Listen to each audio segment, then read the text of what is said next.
Sziasztok, Halasi Henrik vagyok, ez a SteamPod 3.0. Ki fogom csomagolni egy unboxing videó keretein belül, 2 hét múlva egy tartós teszttel fogok visszajönni.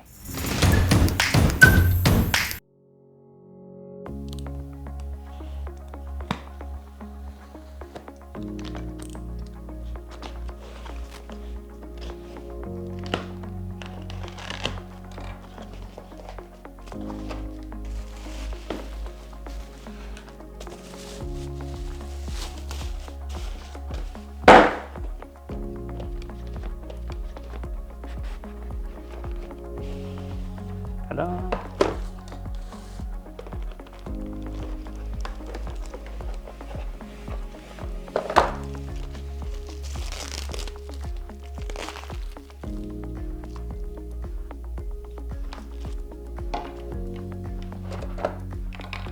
Gyakorlatilag nagyon sok mindent nem találtok benne.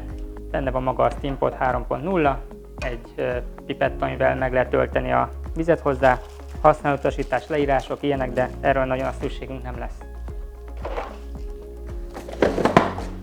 Amit érdemes tudni az új SteamPod 3.0-ról, hogy a 2.0-hoz képest 14%-kal vékonyabb és 37%-kal keskenyebb lett.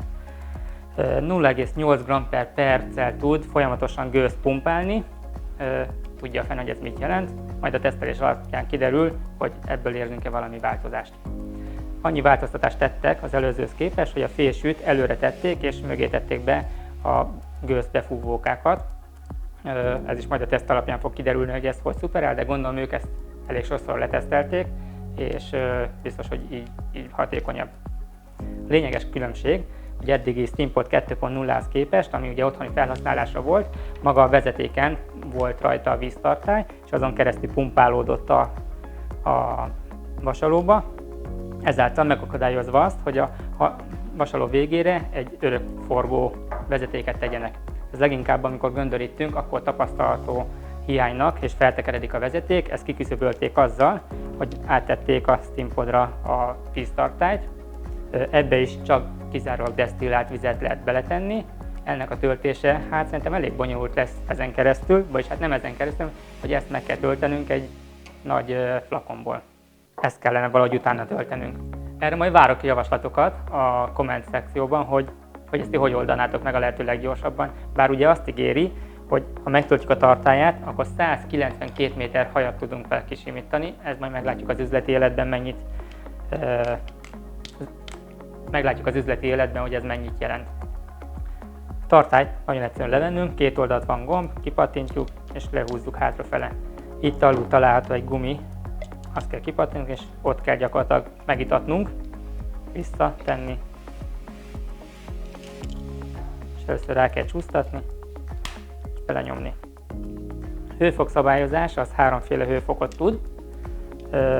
A panel viszont másodpercenként kétszer ellenőrzi, hogy nehogy túl melegedjen, és hogy azt a hőfokot tartsa, amire nekünk szükségünk van. Rossz hírem van azok számára, akik eddig a SteamPod 2.0-ból a professzionális verziót használták, ugyanis ez megszűnt, ezt az egyet fogja helyette a L'Oréal értékesíteni, úgyhogy ezt kell nekünk is az üzleti életben használnunk. Le is mérem, hogy mekkora kábel található hozzá, mert hogy ez számunkra azért elég fontos.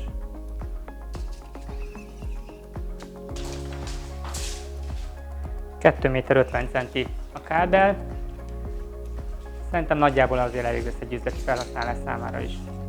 Afelől nincs kétségem, hogy jó ez a termék. Így láthatatlanban is már elég minőségi a fejlesztés, amit véghez vittek rajta, viszont hogy az üzletben megállja a helyét, az kiderül a következő videóból.